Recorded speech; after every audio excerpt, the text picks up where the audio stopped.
আচ্ছা, আমরা আজকে ব্যাকরণে কি করব? ধ্বনি সম্পর্কে। কি সম্পর্কে? ধ্বনি সম্পর্কে। ধ্বনির সংজ্ঞা দাও, ধ্বনি কাকে বলে? তো আমরা বাকযন্ত্রের সাহায্যে উচ্চারণের ভাষার ক্ষুদ্র অর্থপূর্ণ একক হলো ধ্বনি। যেমন আমরা যে বাকযন্ত্র মানে আমরা মুখে যে উচ্চারণ করি, যেমন আমরা কি উচ্চারণ করি? ক, অ, অ, আ, ক, খ ইত্যাদি, এইসবকে আমরা কি বলি? ধ্বনি। এক কথায় কি বলি? ধ্বনি।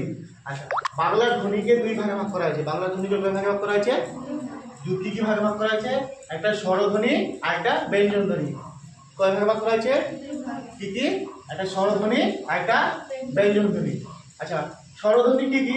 স্বরধ্বনির মধ্যে হচ্ছে মৌলিক স্বরধ্বনি আর একটা যৌগিক স্বরধ্বনি। মৌলিক স্বরধ্বনি আর একটা কি হচ্ছে? যৌগিক স্বরধ্বনি। মৌলিক স্বরধ্বনির মধ্যে আমরা কি পড়ে? যেমন ও, হ্যাঁ, আ, রস্যু, হ্যাঁ, এইসব আর ও, এইসব করে কি? মৌল স্বরধ্বনি। আর যৌগিক স্বরধ্বনি কি বলে? ওই উচ্চারণটা বেশি হয়। তারপরে আউ, হ্যাঁ, আর একটা দুর্গ, এইসব কি বলে? যৌগিক স্বরধ্বনি। আচ্ছা, এবার ব্যঞ্জন ধ্বনিতে চলে আসি। ব্যঞ্জন ধ্বনির উচ্চারণ অনুসারে ব্যঞ্জন ধ্বনিকে দুই ভাগে ভাগ করা হয়েছে। দুই ভাগে ভাগ করা হয়েছে, একটা উচ্চারণ অনুসারে, একটা উচ্চারণের প্রাকৃতিক অনুসারে। এটা কি আছে? উচ্চারণের কি? প্রাকৃতিক অনুসারে। আচ্ছা, উচ্চারণ অনুসারে যেমন কণ্ঠধ্বনি, এই যে আমরা কণ্ঠের মাধ্যমে যেসব ধ্বনি উচ্চারণ করি, যেমন ক, খ, হ্যাঁ, গ, খ, গ, এইসব হচ্ছে কণ্ঠধ্বনি। আচ্ছা, তালুক ধ্বনি কি? এই যে জিহ্বাটা যে উপরে যে সারা তালুর মাধ্যমে, যেমন চ, ছ, জ, এইসব হচ্ছে তালুক ধ্বনি। মূর্ধা ধ্বনি কি? এই যে মূর্ধা হচ্ছে এই যে ট, জিভটা যখন মধ্যখানে যখন লাগে, জিভটা কি হয়? জিভটা যখন মধ্যখানে লাগে তখন হচ্ছে মূর্ধা ধ্বনি। যেমন ট, ঠ, ড, ঢ ইত্যাদি। আর দ্বন্দ্ব ধ্বনি কি? যেসব ধ্বনি আমরা কিসের মাধ্যমে? দাঁতের সাহায্যে উচ্চারণ করি। কিসের সাহায্যে উচ্চারণ করি?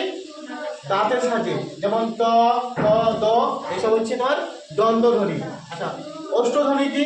যেমন এই যে ওঠের মাধ্যমে যেটা ধ্বনি আমরা উচ্চারণ করি, যেমন ক, খ, হ্যাঁ, ব, এইসব হচ্ছে অষ্টধ্বনি। এইসব আমরা চলে আসলাম উচ্চারণ স্থানের অনুসারে ধ্বনি। এবার প্রাকৃতিক উচ্চারণ প্রাকৃতিক অনুসারে ধ্বনি, যেমন স্পর্শ ধ্বনি। হ্যাঁ, যখন স্পর্শ করি, তারপর উষ্ম ধ্বনি। স্পর্শ ধ্বনি কি? ক, এটা স্পর্শ ধ্বনি।